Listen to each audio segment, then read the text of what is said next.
Bueno, pues esta noche tengo el placer de presentaros a Marta Robledo, que es la persona que nos va a dar la charla de hoy.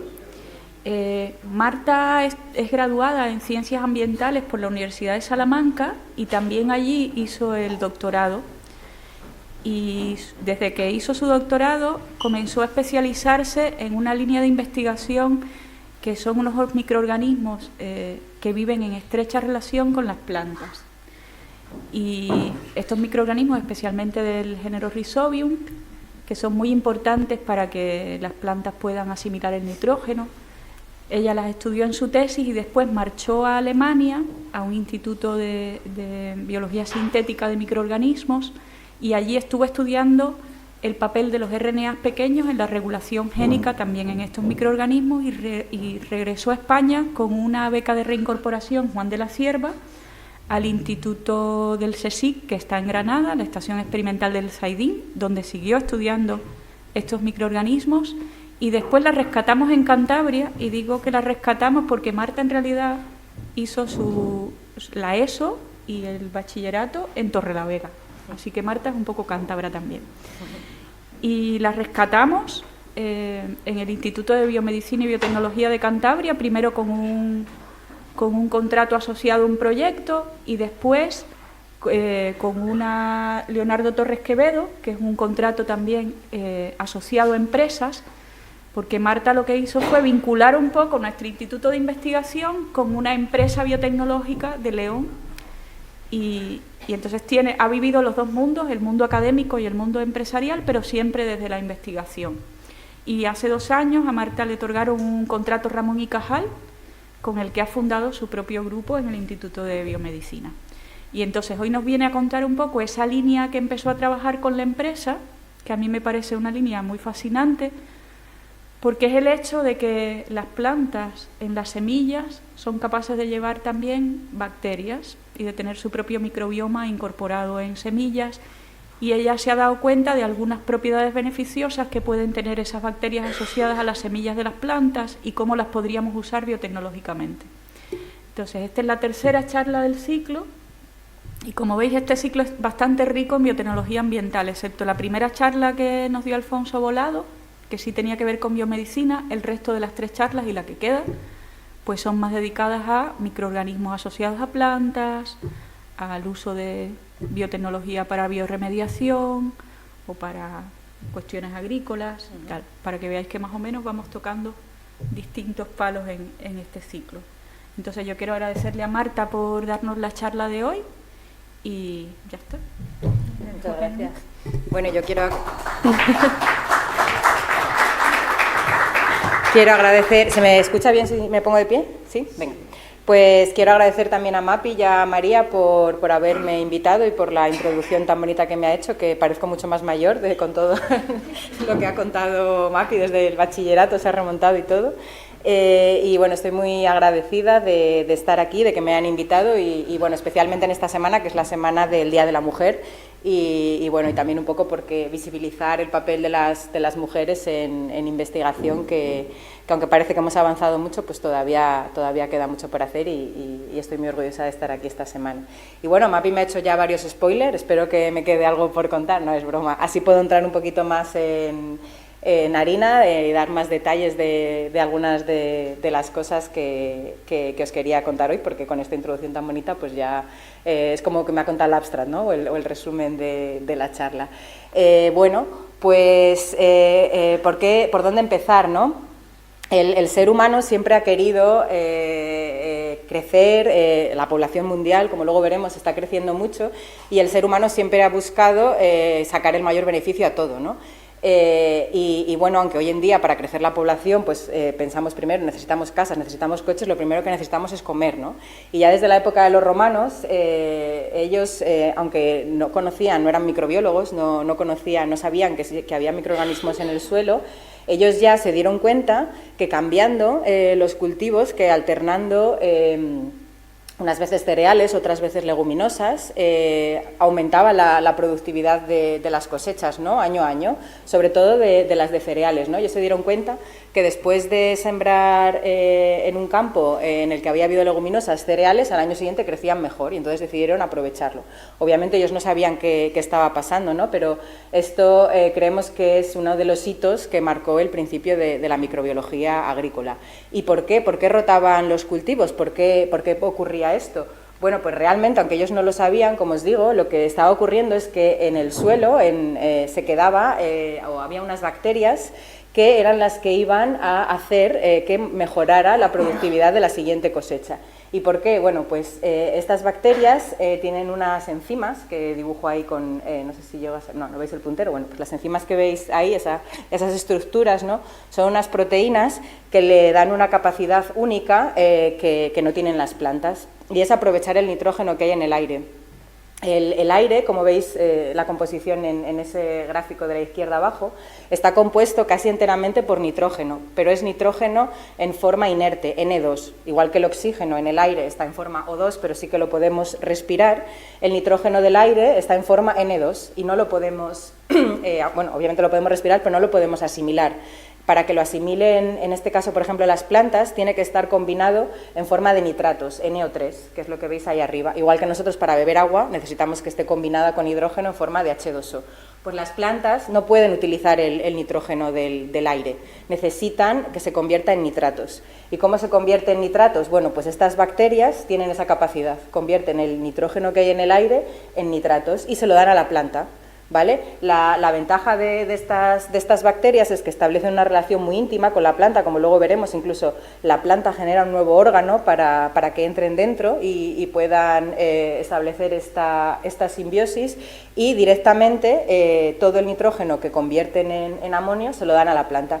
¿Qué pasaba? Que después, cuando parte de este nitrógeno quedaba en el suelo y cuando a la siguiente generación, la siguiente estación se sembraba maíz o trigo, pues se aprovechaba de ese nitrógeno que había quedado y crecían. Ya la siguiente ya no, tenían que volver a poner leguminosas, ¿no? Entonces los romanos eran muy listos y aunque no sabían de estos microorganismos, pues ya se aprovechaban de ellos.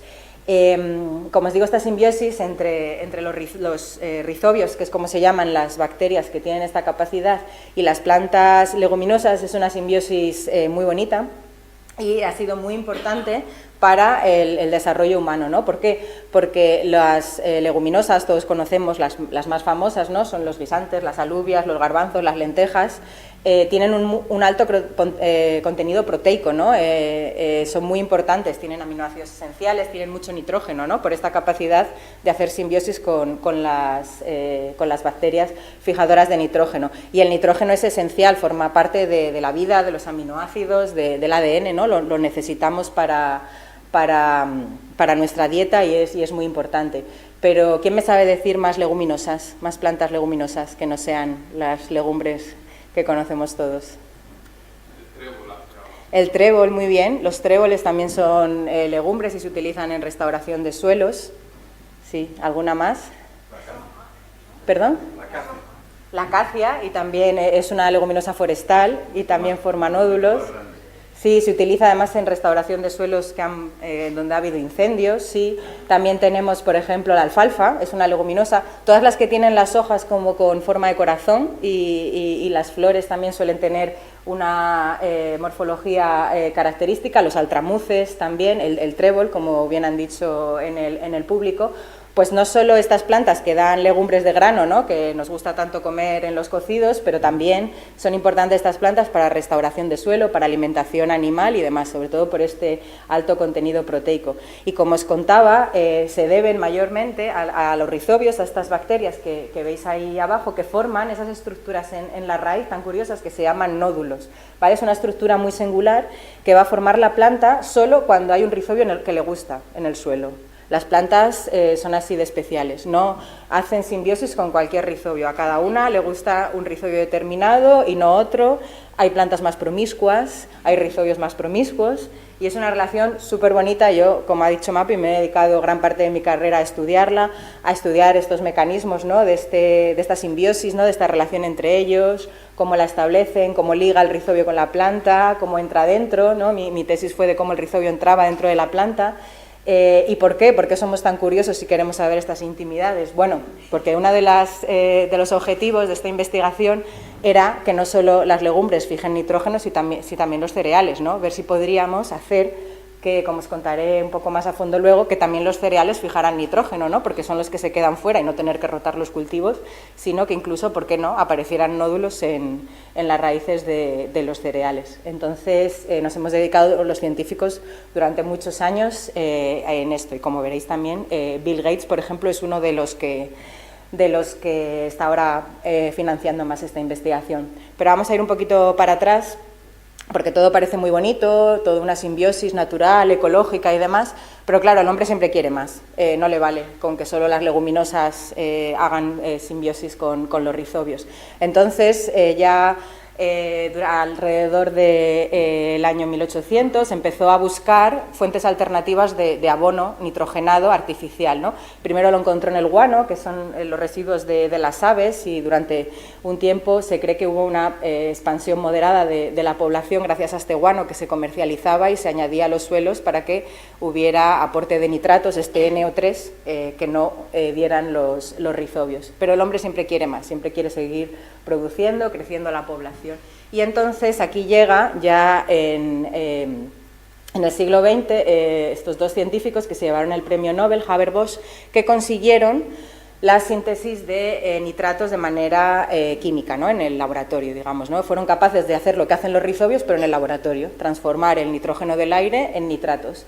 Pero esto, que parece maravilloso, ¿qué implicaciones tiene? Bueno, es un proceso muy, muy, muy costoso, cuesta mucho dinero y además, como veremos luego, contamina. Pero ¿a qué nos lleva? Bueno, pues como veis en la gráfica de la derecha, a la derecha del todo, tenéis una planta sin nitrógeno, pobrecita, ¿no? Casi no crece, ¿no? Cuando agota las reservas de nitrógeno que tienen los cotiledones, deja de crecer. En el medio es una planta con inoculada con un rizobio. Como veis, le va bastante mejor. Pero, ¿qué pasa? Los abonos siempre van un poquito mejor, ¿vale? Entonces, en vez de conformarnos con lo que la naturaleza nos daba, pues hemos intentado ir más allá. Y ahora, incluso hoy en día, se fertilizan las leguminosas, ¿no?, para conseguir ese 10% más de producción, aunque tenga consecuencias económicas y ambientales, como ahora veremos. ¿Por qué? Porque todas estas imágenes que estamos acostumbrados a ver hoy en día, ¿no?, por ejemplo en el Mar Menor, estos blooms de algas, ¿no?, que acaban eutrofizando zonas costeras, acaban muriendo los peces, este exceso de nitrógeno contamina los acuíferos, ¿vale? Estamos añadiendo tanto nitrógeno al suelo, tanto abono nitrogenado, que la planta no lo puede utilizar todo y parte se convierte en amonios que van a parar se lixivian, ¿no?, y cuando las lluvias van a parar a los acuíferos y acaba habiendo como demasiado nitrógeno por todos los sitios y incluso, pues como veis ahí, los peces mueren.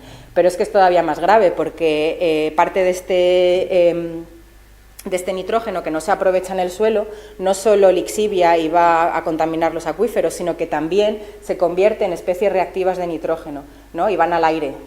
¿Y qué pasa con estas especies reactivas de nitrógeno? Bueno, pues no son tan famosas como el dióxido de carbono y el metano, yo no sé por qué, pero es que tienen hasta casi 300 veces más de efecto relativo sobre el cambio climático, ¿no?, sobre el calentamiento de la Tierra.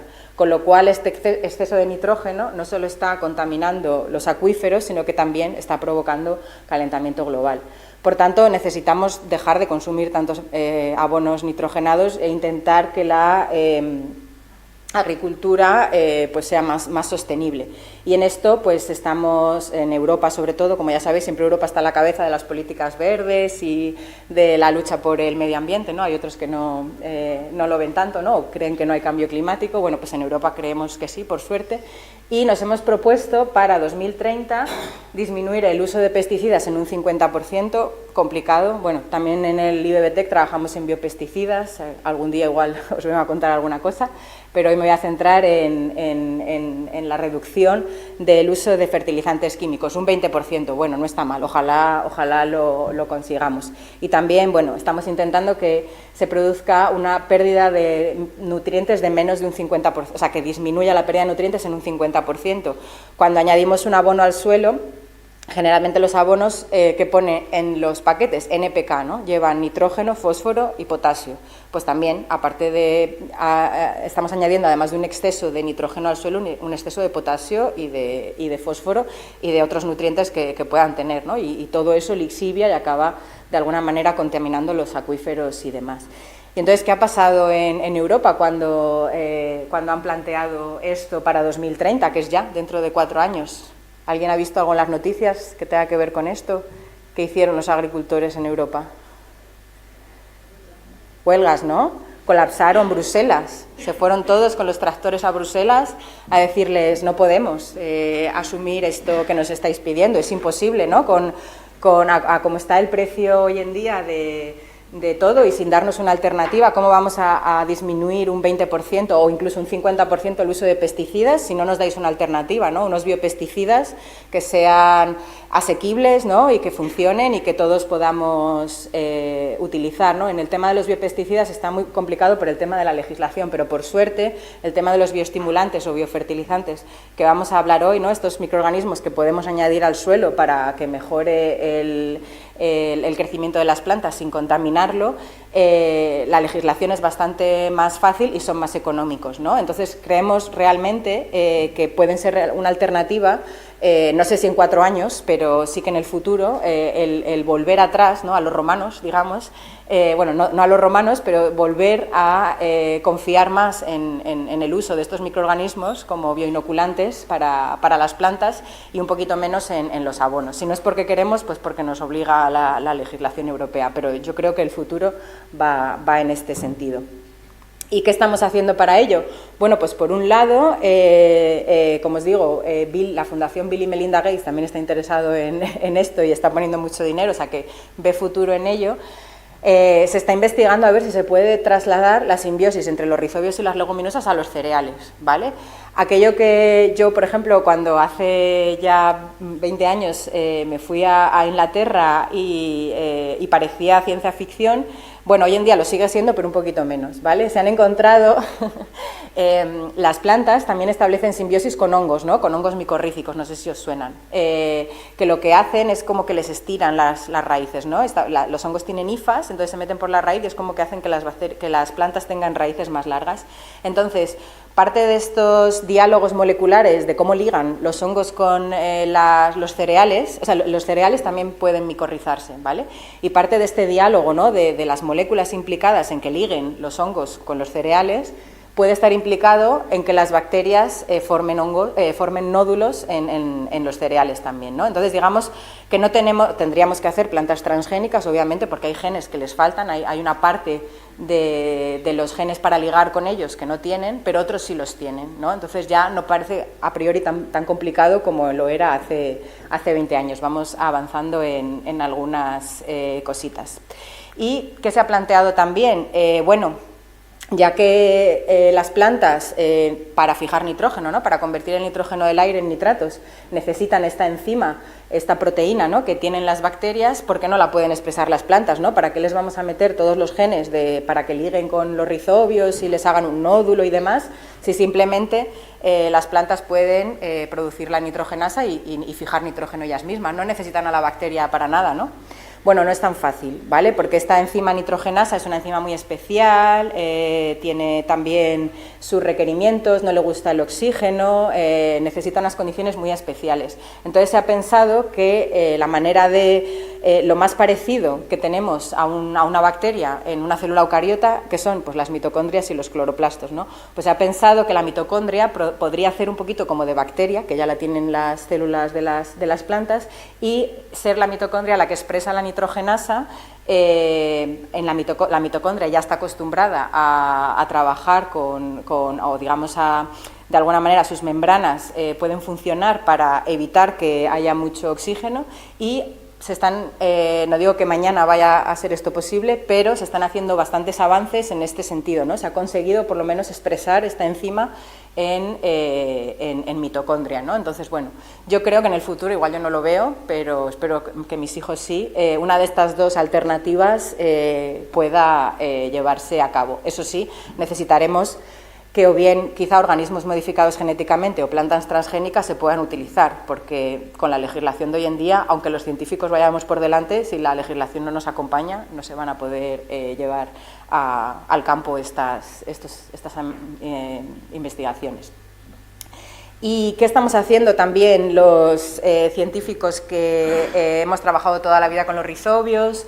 Llega un momento que vemos muy lejos, ¿no?, el que puedan ligar con los cereales, vemos que hay esa necesidad, ¿no?, de que mejoren la producción agrícola sin utilizar abonos, pero vemos que los rizobios de alguna manera no son suficientes, ¿no? Ya se ha investigado mucho en ellos, lo que queda por hacer es muy complicado. Bueno, pues ¿por qué no vamos a buscar otros biofertilizantes, ¿no? En el suelo hay billones de bacterias, ¿por qué solo centrarnos en los rizobios? Seguro que hay otras que también pueden ayudar, ¿no? Y podemos, igual los abonos no tienen que ser solo con rizobios, sino que pueden tener como distintas bacterias que entre ellas se complementen, ¿no?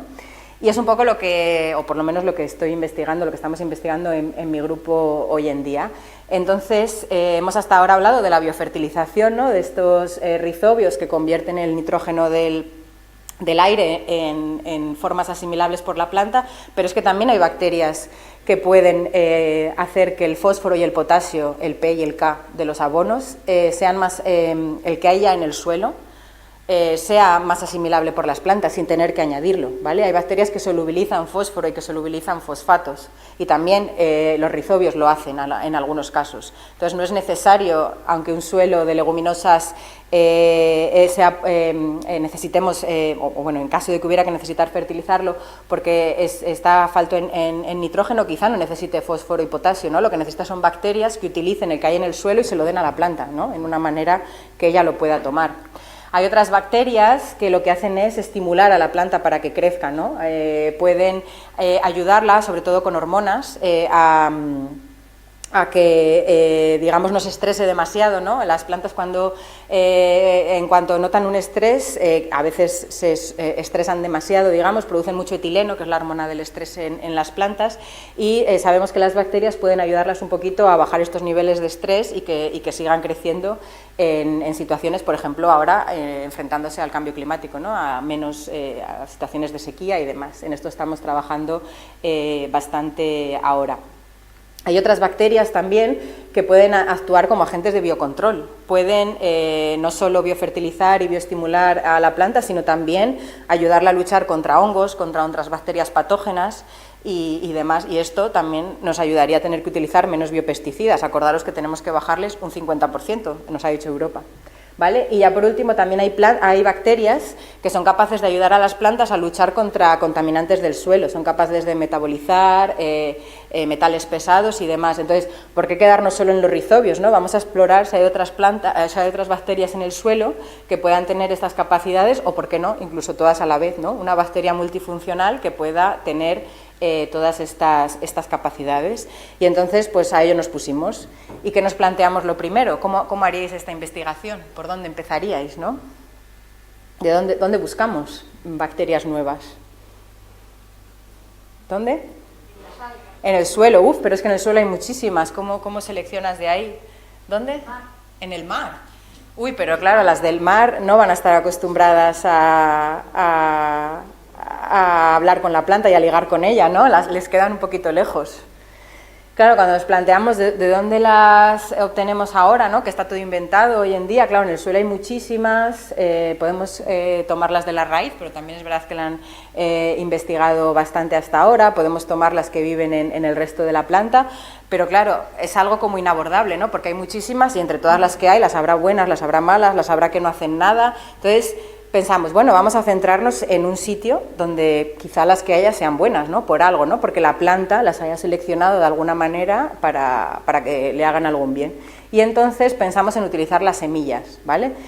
Además, esto no estaba muy explorado. ¿Por qué? Porque yo no entiendo muy bien por qué, pero hasta hace unos años se pensaba que dentro de las semillas no había bacterias. Entonces como que fue una cosa que alguien dijo y todo el mundo le creyó y nadie se puso a mirar ahí y se pensó, ay, claro, sí, igual que se pensaba, ¿no?, que en la placenta, que es el órgano transmisor, ¿no?, de las madres a los hijos, tampoco había ninguna bacteria. No, eso tiene que ser algo totalmente axénico y estéril y demás. Vale, pues vamos a creérnoslo. Pero es que hemos visto que no es así. Hay pocas, pero las que hay ya veréis que hacen cosas muy, muy importantes y la planta yo creo que se ocupa muy bien de decidir cuáles ponen la semilla. Y además se cree que estas bacterias que hay en las semillas podrían estar involucradas en la transferencia de como un pequeño inóculo de bacterias de padres a hijos, ¿no?, de una generación a otra en las plantas, ¿no? Y entonces esto implicaría que todo el trabajo que tendríamos que hacer, por ejemplo, para coger el suelo y mirar billones de bacterias y ver cuáles son buenas, la planta ya lo ha ido haciendo, ¿no? Porque año tras año en la semilla se va quedando con las que son mejores y las que no, pues igual no le interesan y las va apartando. Entonces, bueno, pues ahí empezó nuestro proyecto, que como ha contado Mapi, una parte es en colaboración con la empresa, pero como somos científicos y somos tan curiosos y no tenemos paciencia de esperar a que las patentes y la protección intelectual se acaben o se acabe todo llevando a campo, ¿no?, porque es un proceso que lleva muchos años, pues también vamos haciendo nuestras investigaciones para elucubrar, ¿no?, los principios básicos de la biología, ¿no? No solo la parte aplicada, sino también la básica. Y entonces empezamos a pensar, bueno, ¿qué es lo que ocurre en humanos, ¿no? Pues como os digo, también en este caso se pensaba que la placenta era estéril, pero se ha visto que no y que además la madre durante el nacimiento ya le transfiere al feto bacterias que van a ser muy importantes, sobre todo en sus primeras etapas de crecimiento, ¿no? Le van a proporcionar inmunidad y le van a ser muy importantes, sobre todo esto, para estas primeras etapas. También durante la lactancia se han hecho estudios comparando fetos que nacen por parto vaginal o por cesárea, niños que son amamantados y que no, y sus microbiotas cambian mucho, ¿no? Entonces es muy, muy importante la transmisión vertical de las bacterias de las madres a los hijos. Y esto, pues pensamos que igual en las plantas estaba pasando igual, pero a través de las semillas. Y era algo que también como que se pensaba, ¿no?, porque se veía que entre una generación y otra había bacterias parecidas, pero nadie se había parado a demostrar. Y entonces en un trabajo en colaboración con un montón de institutos, tanto de la universidad, en colaboración con la empresa, con la Universidad de Salamanca y demás, y bueno, también con la ayuda de Santi, que está aquí en el público, hemos explicado o hemos demostrado experimentalmente que esto también ocurre en las plantas, ¿no? Y para ello decidimos hacerlo con trigo, ¿vale? Por salirnos un poco de las leguminosas, tanto tiempo trabajando con ellas, pues dijimos, bueno, vamos a coger trigo, que es un cereal muy importante, que está por todo el mundo, y vamos a ver qué bacterias hay en las semillas. Y entonces, bueno, pues por proximidad y demás, primero nos fuimos a León, porque además yo soy castellana. Los permisos que hay que pedir para coger muestras en cualquier sitio son tan complicados que decidí irme a mi pueblo. Entonces cogimos ahí unas muestras de semillas, nos fuimos también a Asturias, cogimos unas muestras de espelta, ¿no?, que es un trigo ancestral que no ha sido fuertemente domesticado, y dijimos, bueno, vamos a comparar qué hay en unos y en otros. Y nos dimos cuenta que había lo mismo. Y dijimos, no puede ser, se nos ha contaminado algo, algo está pasando, no puede ser que en Asturias, en un trigo que no es comercial, que no ha sido domesticado, haya las mismas bacterias que hay en un trigo comercial que hay en mi pueblo a 200 kilómetros. Bueno, vamos a ver qué pasa. Y entonces colaboramos con el Banco de Semillas de Germoplasma alemán y les dijimos, bueno, ya aquí nos vinimos arriba y dijimos, pues mandadnos semillas de otros sitios. Dijeron, ¿de dónde? Bueno, ¿de dónde tenéis? Y nos dijeron, tenemos de todo el mundo. Bueno, venga, pues para adelante, ¿no? Nos había costado ya tanto el trabajo de poner a punto cómo esterilizar las semillas del trigo, asegurarnos que no se nos estaban contaminando esas bacterias que nos aparecían todo el rato y demás, que dijimos, pues analizamos las de todo el mundo, y nos mandaron de Nueva Zelanda, de América del Norte, del Sur, de Rusia. Bueno, había países que yo no localizaba muy bien en un principio en el mapa cuando hacíamos las tablas por continentes, pero dijimos, vamos a ello. Y nos pusimos a analizar todas las muestras. ¿Y qué nos dimos cuenta? Que seguía saliendo la misma bacteria. Dijimos, no puede ser que esta bacteria esté en todos los sitios, ¿qué está pasando? Bueno, pues realmente, después de la pobre chica Irene, que en Alemania esté, haciendo su postdoctorado, después de muchos chequeos, nos dimos cuenta que efectivamente era la misma bacteria. Incluso ya no solo secuenciando, hicimos pruebas tanto secuenciando el ADN como aislándolas en colonias, ¿no? Y de las dos maneras nos salía siempre la misma, no era una contaminación. Entonces dijimos, bueno, ¿estará solo en la semilla o también estará en el resto de partes de la planta? Y entonces nos pusimos, aquí ya no nos vinimos tan arriba, cogimos 4 muestras de trigo de distintos sitios de España y vimos que estaba no solo en las semillas de alguna manera es como que se concentra, en la raíz hay un poquito, en el tallo hay un poquito más y en la espiga hay todavía más. O sea, parece como que hay un patrón en el que la bacteria se va acumulando y en las semillas donde ya la coloniza completamente. Y dijimos, bueno, pues es que parece que realmente se está transfiriendo de una generación a otra. Y estos fueron los ensayos que también nos duraron un montón de años lo que hicimos fue aislar una bacteria de las semillas, la marcamos genéticamente de manera que estuviéramos seguros que esa y solo esa era la que iba a viajar generación tras generación a través de las semillas, la inoculamos en semillas, la sembramos, dejamos que creciera, volvimos a tomar semillas de la siguiente generación y las volvimos a germinar y vimos que seguía la bacteria ahí, 2 generaciones, bueno, en total 3 generaciones después, ¿no? Se había transferido a través de las semillas. Entonces, bueno, pues estuvimos muy contentos, vimos que además no eran tan promiscuas como algunos rizobios, ¿no? Ocurría en otros cereales, pero no, por ejemplo, en brasicáceas, ¿no? En otras plantas relacionadas y, bueno, estamos muy, muy contentos con este trabajo y queremos seguir sabiendo qué hacen ahí, por qué las elige la planta y si tienen alguna aplicación biotecnológica, ¿no? Y esta ya es la última parte que os voy a contar. Nos planteamos, bueno, si realmente las semillas están ahí, se van transfiriendo de generación en generación y las plantas las han elegido, será porque son buenas. ¿Cómo empezamos a abordar todo esto? Bueno, pues tanto para ver si las bacterias tienen propiedades biofertilizantes como bioestimulantes, de biocontrol y demás, tenemos ensayos en el laboratorio, ¿vale? Todas estas capacidades, por ejemplo, de solubilizar fósforo y potasio, ¿no? Que son esos halos blancos que se ven ahí, de producir fitohormonas, podemos fácilmente hacerlo de muchas a la vez, ¿no? en el laboratorio, hacer lo que llamamos un cribado, un screening. Entonces nos pusimos a aislar todas las bacterias que encontramos en todas las semillas del mundo, estas que ya que nos las habían mandado, aislamos unas 300 diferentes y les hicimos estas pruebas. ¿Qué es lo que vimos? Nos quedamos con unas 100 que promovían in vitro, que llamamos, ¿no? En el laboratorio, ¿no? Sobre estos colorinchis de las pruebas, parecía que podían promover el crecimiento vegetal. Pero claro, esto luego hay que demostrarlo, ¿no? Hay que añadírselas a la planta y verlo. Entonces, ¿qué vimos? Pues algunas las probamos en Arabidopsis, que es la planta modelo, es una planta... Es un hierbajo, realmente, ahora que no me escuchará nadie aquí que trabaje con Arabidopsis, pero vamos, es una planta que normalmente se les mata con los herbicidas porque crece muy bien. Pero eso es muy pequeñita y crece muy bien, pero nos viene muy bien en el laboratorio, crece rápido, se le ha secuenciado el genoma y demás. Pues las primeras pruebas las hicimos aquí. ¿Y qué vimos? Bueno, pues como veis a la derecha, cuando añadíamos la bacteria, las raíces de las plantas crecían muchísimo y se ramificaban un montón. Y entonces, ¿esto qué pasa? Pues que de alguna manera la bacteria está haciendo que la planta aproveche más el agua que tiene cerca y los nutrientes y demás.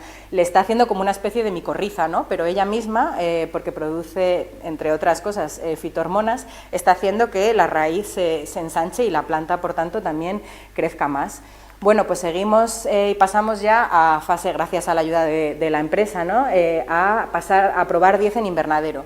Y vimos que algunas, sobre todo en estrés hídrico, eran capaces de mejorar no solo el crecimiento de trigo o especies de plantas parecidas, sino también tomate, calabacín, lechuga, lo cual es muy interesante, sobre todo porque estas plantas, como sabéis, requieren un mogollón de agua para crecer. Entonces, nos ha parecido súper interesante que no son como los rizobios, ¿no? He trabajado mucho con ellos y les quiero un montón, pero es que estas bacterias no se reducen a un tipo de planta, ¿no? Sino que son muy promiscuas y pueden promover el crecimiento vegetal de muchas plantas distintas. Por tanto, creemos que como biofertilizante pues puede ser el futuro y puede ser de aplicación. Bien, pues finalmente nos quedamos con 4 de los aislados que pasaron a fase de campo. Y os sorprenderá saber quiénes eran estos aislados, pues los que, curiosamente, esa bacteria que pinta de marrón se llama Pantoea, por si lo queréis saber, aunque estamos ahí en cosas de protección intelectual, pero esto os lo puedo contar, y es, curiosamente, la que iba de una generación a otra pasando por las semillas, o no es tanta casualidad, quizá. Entonces, bueno, hemos hecho algunas pruebas en campo con trigo. Aquí lo bonito es que algo que tú ves en el laboratorio, le mandas la bacteria a una empresa, te hace las pruebas y sale bien, entonces es como que te quedas tranquilo y dices, vale, yo no me he equivocado, o sea, yo me he podido equivocar, pero ellos no. Entonces, cuando ya 4 instituciones distintas prueban lo mismo, pues te empiezas como a venir arriba, ¿no? Y a decir, bueno, esto parece que va para adelante y que lo vamos a poder quizá vender.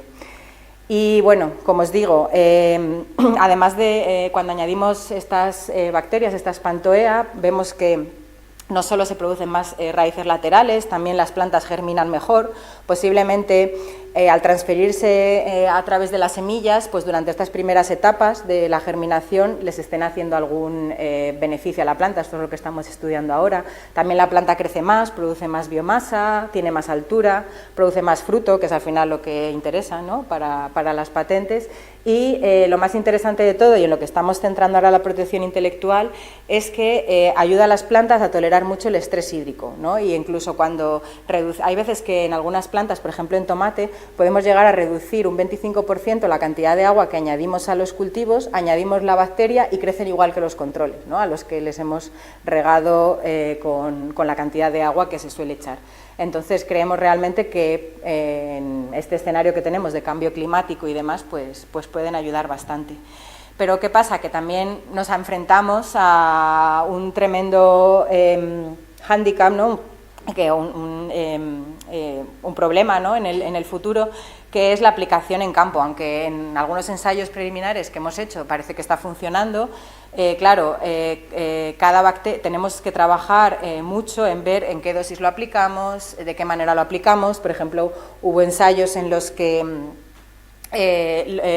añadimos la bacteria, llegó una dana después, entonces dijimos, bueno, para el próximo igual vemos a ver cómo va a venir el tiempo y ya inoculamos cuando no vaya a llover para que no la lixivie. ¿Cuánto ponemos? ¿Ponemos mucho? ¿Ponemos poco? Claro, también la empresa viene y te dice, uy, no, tanto no, porque por hectárea como mucho puede ser esto, porque si no, no sale rentable. Bueno, hay una serie de decisiones que tenemos que tomar ahora, cómo va a sobrevivir la bacteria, ¿no? Una vez la pones en el suelo, habrá suelos más amables en las que no haya muchas bacterias que quieran luchar contra la tuya, pero habrá otros en los que ya haya una comunidad de bacterias establecida que no quieran que venga una nueva y les coma la merienda. Entonces, bueno, estamos trabajando por ahí, pero sí que es cierto que toda la parte de ver que la bacteria es segura, que es eficaz y sobre todo el tema de regulación, que como os decía, en bioestimulantes es mucho más fácil que en biopesticidas. En biopesticidas en Europa se aplica la misma regulación para un pesticida de origen biológico que no, y sin embargo para estas bacterias la suerte de momento que tenemos es que la legislación para poder ponerlas en el mercado es relativamente sencilla. Entonces, bueno, esperamos que pronto se puedan comprar nuestras bacterias. Y nada más, me he pasado un poquito del tiempo que me habían dicho, esto es todo lo que os venía a contar, pero también me han dicho que soléis hacer muchas preguntas, así que si os ha quedado alguna curiosidad por saber, me podéis preguntar lo que queráis. Muchas gracias.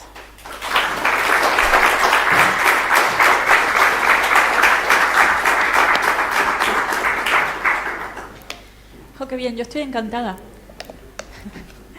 Marta para mí es el ejemplo perfecto de eso, pues una investigadora como muy adulta, que no solo se divierte en el laboratorio, sino que tiene que lidiar con cómo escribir una patente, con poner de acuerdo a empresa y universidad, que son partes del trabajo que igual no son tan agradables como estar en el laboratorio.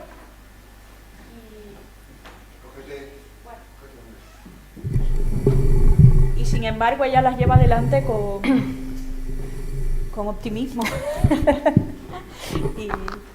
Y le sale muy bien. Marta, yo te voy a lanzar la primera curiosidad. ¿Sí? y es, vamos a ver, ¿Son las leguminosas y el trigo seres especiales que son las únicas que han domesticado géneros bacterianos como los rizobios y la pantoea para tirar adelante? ¿O tú crees que esto es algo muchísimo más extendido? Buena pregunta. Cada una tiene su nicho. El rizobio tiene su nicho en los nódulos, está claro. Y yo sinceramente creo que la pantoea tiene su nicho en las semillas, porque no solo está en... Bueno, he dicho que la hemos encontrado nosotras en las semillas de todos los tipos de trigos, pero ahora cada vez está habiendo más ensayos en otras semillas de otras plantas distintas, y también se está viendo que pantoea es el género dominante. No serán las mismas que las nuestras, que además se parecen muchísimo entre ellas, pero sí que creo que cada una tiene su nicho, pero sí es posible que haya una especialización. Habrá otras bacterias que tengan otro nicho, ¿no? Y también en el nicho de la semilla habrá otras. De hecho, también se ha visto, es muy bonito, que hay bacterias que aprovechan los nódulos también para especializarse en ese nicho y crean otro tipo de simbiosis con la planta. Entonces yo creo que no es algo único de leguminosas o del trigo o de las plantas, sino el nicho, ¿no? Las micorrizas es estas hifas que hacen en la raíz, ¿no? Yo sí que creo que grupos de bacterias relacionados taxonómicamente se han especializado en nichos de plantas. El problema, entre comillas, de los rizobios es que son muy buenos, pero solo les gustan las leguminosas, entonces ahí tenemos un hándicap. Pero ya te digo, pantoea está incluso en semillas de leguminosas, por ejemplo. Vale. Okay.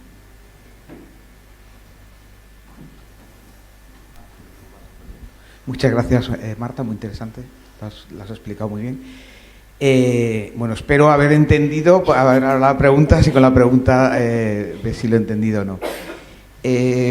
Según lo que has contado y lo que entiendo yo, en el fondo, al domesticar plantas para que crezcan cada vez mejor, hemos domesticado en cierto modo también leguminosas, los rizobios asociados, hasta cierto punto, ¿no? Hasta que empezaron a usarse fertilizantes y entonces lo hemos deseleccionado de forma que si quitamos el fertilizante la planta crece peor que hace 100 años, imagínate, o no se puede saber eso. No. Antes de que llegáramos nosotros, los rizobios ya bailaban con la leguminosa que más les gustaba. Eso tienen su diálogo molecular y ya existía antes de nosotros, y bueno, antes de que hace 100 años solo que Haber-Bosch, que empezamos a utilizarlos. Sí. Entonces, esa parte evolutiva ya había ocurrido. Lo que ha ocurrido con los fertilizantes es que, por ejemplo, como a la leguminosa le resulta más cómodo que le den el nitrógeno, los nitratos ya convertidos en nitratos, que tenerle que decir a un rizobio, ven aquí, voy a hacer un nódulo, te voy a albergar y ahora fija nitrógeno, para ellas es más cómodo. Entonces, ¿qué pasa con el abono nitrogenado? Que inhibe la fijación de nitrógeno. En los suelos donde se añade abono no hay nódulos en las raíces. Claro. Por eso que al final esas se han deseleccionado. Bueno, en el momento que deja o sea, no ha llegado, yo creo que no ha habido tiempo, la evolución en estos 100 años no ha llegado tan allá. No sé si seguimos añadiendo nitratos al suelo miles de años, llegaría un momento que los rizobios también dirían a la leguminosa, bueno, pues si ya no te intereso nunca más, me voy a buscarme otro nicho, ¿no? Pero de momento, en un suelo, cuando hay nitratos suficientes, la leguminosa no establece la simbiosis con el rizobio, pero si deja de haberlos, vuelve a establecerla. Vale. O sea, no se ha perdido todavía el diálogo molecular y esperemos que no se pierda. Bien, vale, muchas gracias, Marta.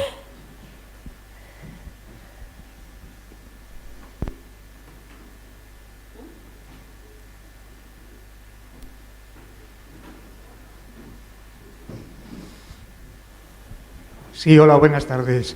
Quería saber si los probióticos también son aplicables para mejorar la salud, por ejemplo, para reducir la inflamación intestinal, y si son vegetales los probióticos que se aplicarían en estos tratamientos.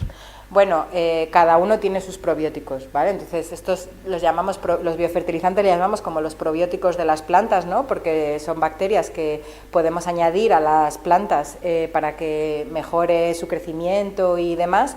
Y luego los probióticos humanos suelen ser, se llaman también probióticos porque suelen ser bacterias que también están de manera natural en nuestro organismo, pero si las tomamos además con nuestra dieta, por ejemplo, todo el mundo conoce los yogures de probióticos, ¿no?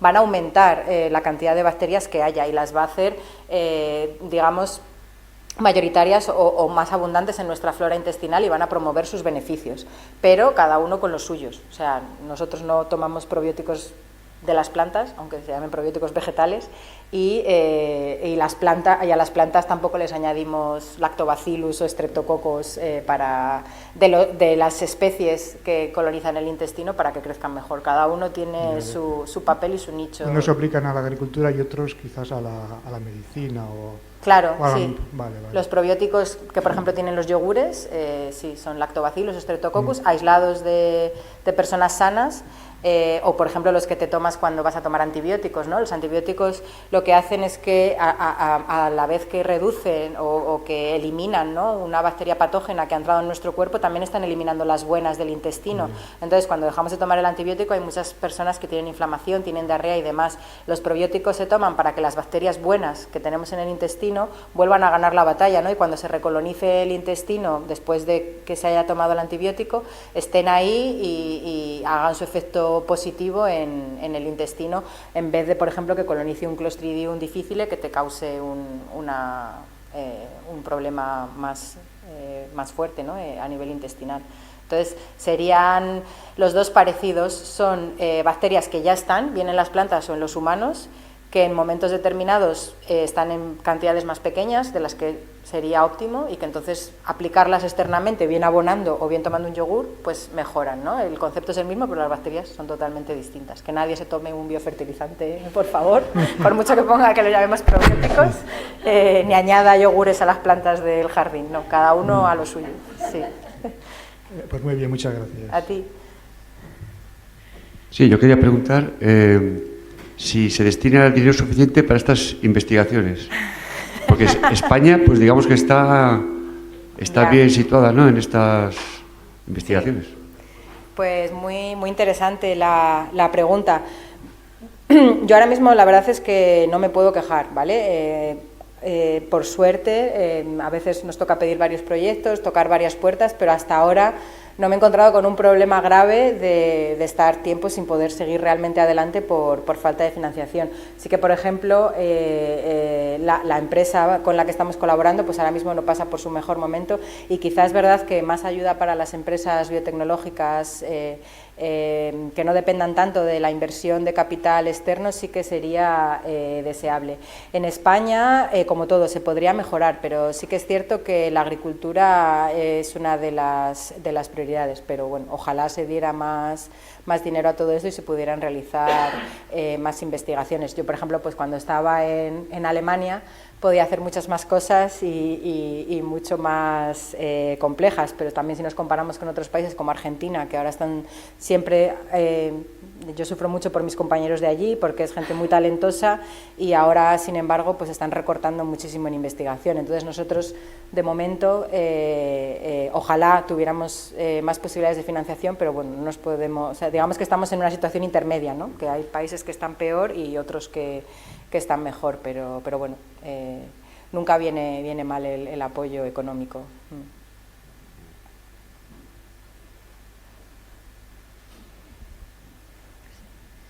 ¿Y qué ganan los rizobios y la pantuea con todo esto? Porque la planta sí, pero los bichos, ¿qué ganan? Bueno, aquí siempre hay gente que está como a favor de los rizobios o a favor de las plantas, ¿no? Yo soy como microbióloga, pues tengo que ser un poco abogado de ellos, ¿no? A ver, el rizobio, esto es muy controvertido, le engaña a la planta, realmente. Le dice, ven aquí, te voy a crear una casita, vas a estar aquí perfectamente, pero llega un momento que se diferencia, empieza a crecer, no se divide, la planta le convierte en un orgánulo más. De hecho, creemos que la simbiosis entre rizobio y leguminosas es un proceso evolutivo intermedio entre como las endosimbiosis que hubo de los cloroplastos o las mitocondrias. Un cloroplasto era una bacteria que vivía feliz, llegó una célula eucariota, la engañó, le dijo, vas a vivir mejor dentro de mí, ven aquí, haz la fotosíntesis conmigo, y llegó un momento que no pudo escapar nunca más.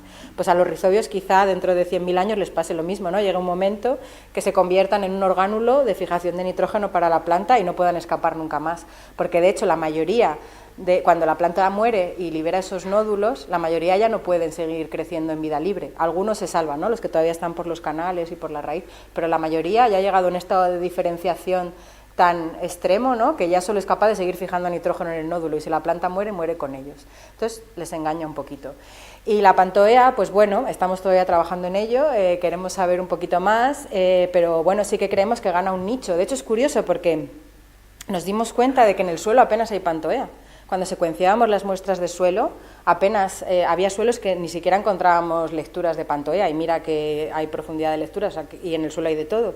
Y al principio pensábamos que podía ser un error, pero claro, nos hemos dado cuenta que llega un momento que es posible que ella viaje con las semillas, generación tras generación, vaya por la planta y no se tenga que preocupar de estar en el suelo. Y eso es una ventaja evolutiva muy fuerte, porque no estar en el suelo compitiendo con con miles de millones de bacterias es una ventaja evolutiva muy buena. De hecho, hay un trabajo que queremos ahora también mandar, que igual algún día contaré, más en profundidad, y es que hemos visto que pierden la capacidad de moverse. Se vuelven vagas, las que están dentro de las semillas, las que se han especializado ya un poco como los rizobios en esta, ¿no? Igual llegan a ser un orgánulo de la planta también, están perdiendo genes de virulencia o genes que posiblemente podrían estar relacionados con su defensa, y están perdiendo los flagelos y ya no se mueven. Entonces se están volviendo vagas, están diciendo, bueno, estoy aquí muy bien, no tengo que ponerme a competir en el suelo con millones de otros bichos, no tengo que nadar para llegar a la raíz como hacen los rizobios, que todavía les toca lidiar con todo eso. Entonces sí, de momento, hasta ahora creo que las Pantoeas son más listas. Sí.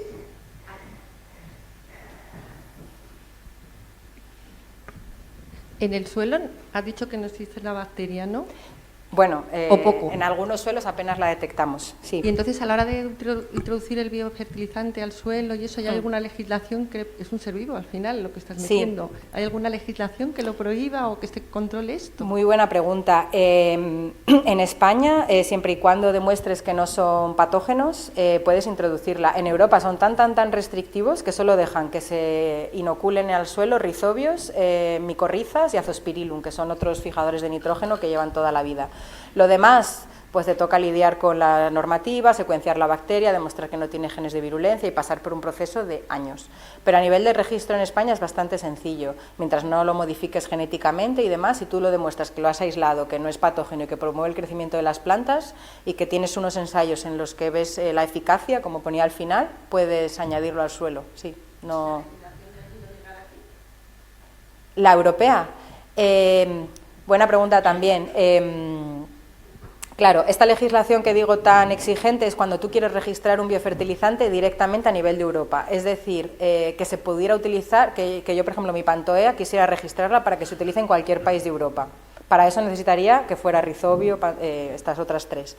Si yo quiero registrarla en España, todavía puedo hacerlo porque opera esta legislación, pero solo se podría aplicar en España. No podría venir a comprarlo en inglés, no como pasa ahora con los tomates estos morados, ¿no? Que solo se permiten en Inglaterra. No puede ir alguien de España, bueno, en teoría no puede venir alguien de España y coger las semillas y plantarlos aquí. Pues pasaría un poquito así.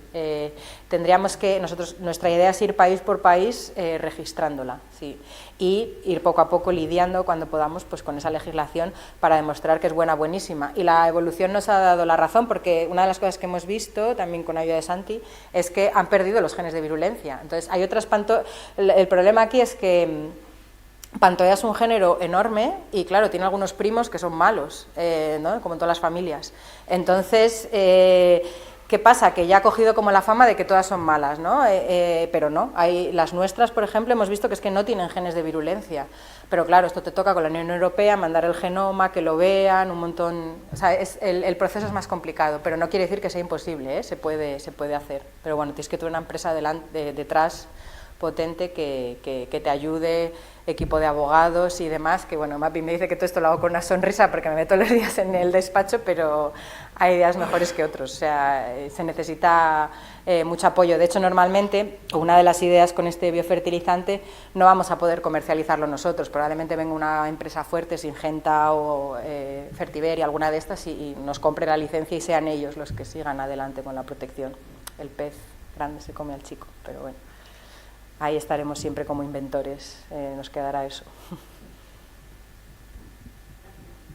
Bueno, yo te voy a hacer una pregunta que es un tema que a mí me quedó ahí aislado, pero no sé cómo evolucionó, porque la idea no era mala. Es decir, en aquella gráfica que ponías de la evolución de la población mundial, dentro de poco son 10.000 millones, si no pasa alguna catástrofe antes. Bueno, entonces, la deriva que hay de cara al futuro es olvidarse un poco de la proteína animal. Eso se está haciendo precisamente y ya están poniendo, es decir, que los insectos no están mal, tampoco bien preparados como todo, ¿no? Bueno, entonces, de siempre, cuando la proteína animal no era abundante, el que salvó, digamos, la alimentación fue la leguminosa. Entonces, la pregunta es la siguiente. El problema vegano, tú puedes tomarte alubia, pero claro, la proteína no es completa. Entonces, ¿cuál de las leguminosas tiene la proteína de mayor calidad? No digo en cantidad, en calidad, pues la verdad es que ahí me pillas, no lo sé. Siempre han dicho, ¿no?, que tomando lentejas y arroz, podrías tener, podrías como prescindir casi de la leguminosa animal, pero no te sabría decir que una tenga, o sea, yo creo que también podría extrapolarse a alubias con arroz, a garbanzos con arroz. O sea, si combinamos los aminoácidos esenciales que tienen las leguminosas con alguno que les falta, que tienen algunos cereales, yo creo que puedes tener una dieta completa que no es lentejas y alubias, ¿no? Si no, todo el mundo estaría... todo el mundo plantaría esa leguminosa que es perfecta, ¿no? Yo creo que ninguna lo es. Yo quiero recordar que el garbanzo, me suena que el garbanzo era el que tenía la proteína de mayor calidad.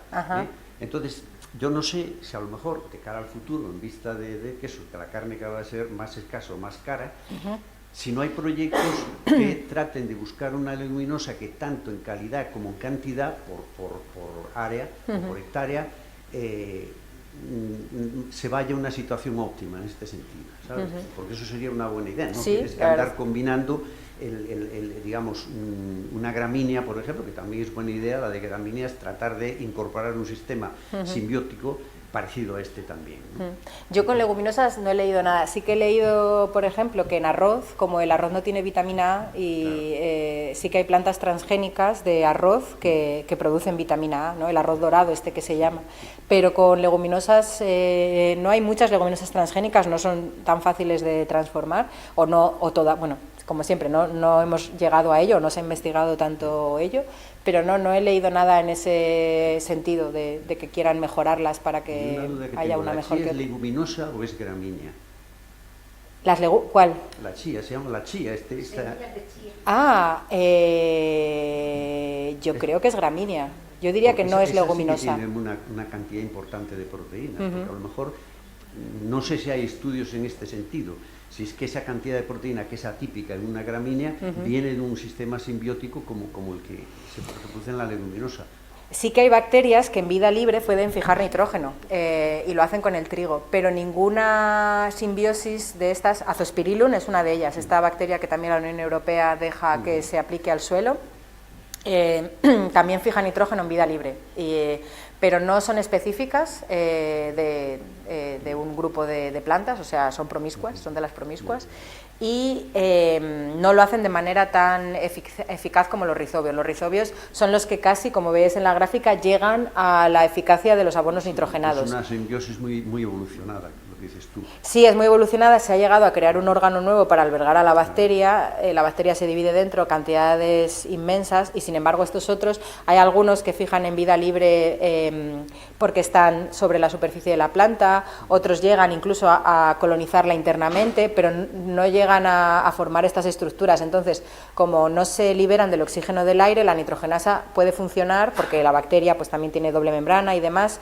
pero ya, o sea, la cantidad de nitrógeno que se le da a la planta para que crezca no es ni comparable con la de los rizobios, o sea, es una simbiosis muchísimo más evolucionada. Y luego ya una cosa puntual que me llamó la atención, es decir, cuando vosotros probáis, entre los test que hacéis es el hierro. Sí. ¿Qué prueba estáis haciendo ahí? Ahí estamos viendo el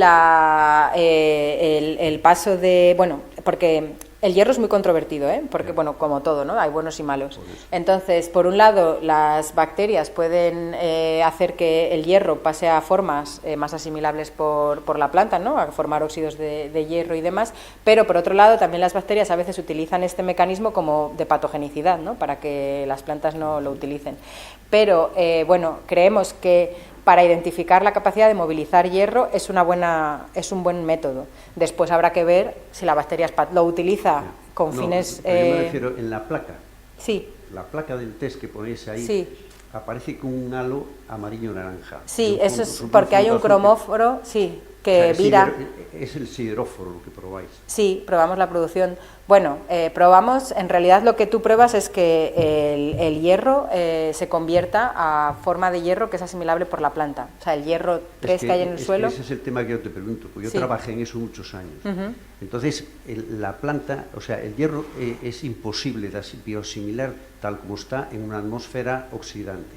Entonces, yo me acuerdo que hacía un ensayo como ese, que se hacía con un cromazulol, que se llamaba. Sí, es el mismo. El cromazulol, el CAS, ¿no? El sistema CAS. Sí, entonces, es el cromóforo. Ese es clave porque al asociarse en la simbiosis, hay plantas que también son ubicuos, y además están cambiando y se convierten por competencia, incluso en el intestino humano, en la microbiota, en competencia por un elemento que es muy abundante pero poco biodisponible, que es el tema, cuando dicen las lentejas, el hierro y tal, no es una verdad a medias, porque el hierro vegetal se absorbe muy mal. Y por eso cuando tú estás haciendo un tratamiento para una anemia, te dicen, mira, procura no tomar café, pues y sin embargo procura tomar zumo de limón y cosas, zumo de naranja, porque se absorbe bien, ¿no?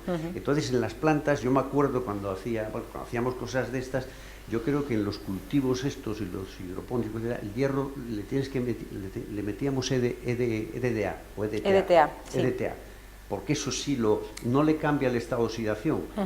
Sigue siendo hierro 3. Pues ese digamos que sería el hierro 3 amarillo, que se ve en presencia del cromóforo. Cuando el sideróforo, claro, le roba a la planta. Claro, porque a las plantas les pasa lo mismo, que tampoco pueden tomar el hierro del suelo. La clave que yo entiendo que es eso, es decir, que lo que hace es robar, se roban el hierro, es decir, lo rodean de una forma, de un quelato, que lo disuelve y entonces a través de un sistema específico lo pasa adentro. Por eso le está robando el color al colorante, dice, es un sideróforo potente. Entonces lo que hacen es eso, es decir, ellos lo que hacen es ese hierro que es imposible de tragarse por forma de hierro 3, lo que le hacen es que le echan esa sustancia, lo envuelve, lo solubiliza y entonces lo mete dentro de la célula.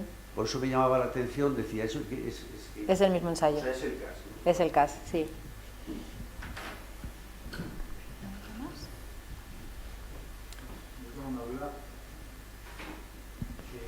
Bueno, es una curiosidad que me ha surgido. ¿Cómo se llamaba la bacteria? ¿Pantea? Pantoea. Pantoea. O sea, dijiste y hasta ahí puedo leer. Dijiste que la pantoea apenas está en la tierra, ¿no? ¿Y las pruebas las habéis hecho solo en monocultivos o también, por ejemplo, en un bosque? Porque el monocultivo igual es pobre en bacterias, ¿no? Sí. Entonces, no es pobre. Los suelos, o sea, quiero decir, siempre hay muchas bacterias. Pueden cambiar según los cultivos que haya, pero sobre todo en la zona rizosférica que llamamos, cerca de las raíces de las plantas, suelen ser muy ricos, porque como hay exudados de las plantas y tal, se producen. Pero bueno, sí, en estos ensayos en los que lo que queríamos ver era la microbiota o la abundancia relativa de Pantoea y otra microbiota asociada al trigo, sí que cogimos zona de monocultivo de trigo. Pero sí que es cierto que para estos trabajos se suele hablar de suelo rizosférico, que es cuando tú sacas la planta, hay una parte de la tierra que se queda como adherida a las raíces. Si esa raíz la movemos y esa tierra la recuperamos, eso es lo que llamamos suelo rizosférico. Pues ese fue el que analizamos, e incluso ahí apenas la encontrábamos. Pero sí que también hay estudios, por ejemplo, de tema de rotación de cultivos, de por qué los rizobios se quedan en el suelo, cuáles perviven y demás, en los que a veces sí que se hace en zonas en las que hay distintas plantas o incluso y cambia mucho. De hecho, una de las cosas que queremos hacer en el proyecto nuevo es ver si realmente la microbiota asociada a las semillas es específica, ¿no? Y hemos creado lo que llamamos comunidades sintéticas, ¿no? Y es, por ejemplo, coger la comunidad de semillas de cebada y pasársela al trigo y ver si se llegan a adaptar o no, o cada uno tiene ya la suya. Pero sí, eso sería interesante también ver si en otro suelo de otras plantas hay Pantoea o no. Pero no es una bacteria en general muy abundante en el suelo. Y en particular esta nuestra tiene sentido porque es que no compite bien, no tiene flagelos, no se defiende bien, se ha acostumbrado a vivir en la planta.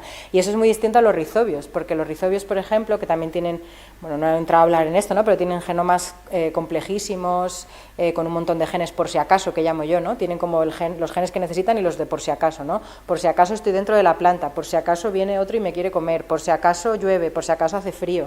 Entonces, cuando una bacteria se acomoda a un nicho determinado, empieza a perder esos genes, ¿no? Se llama streamlining genómico, porque ya no le van a hacer falta y para qué seguirlo replicando y produciendo todo el tiempo. Entonces, creemos que realmente le está pasando eso, se ha vuelto cómoda dentro de la planta y para qué va a salir ahí fuera.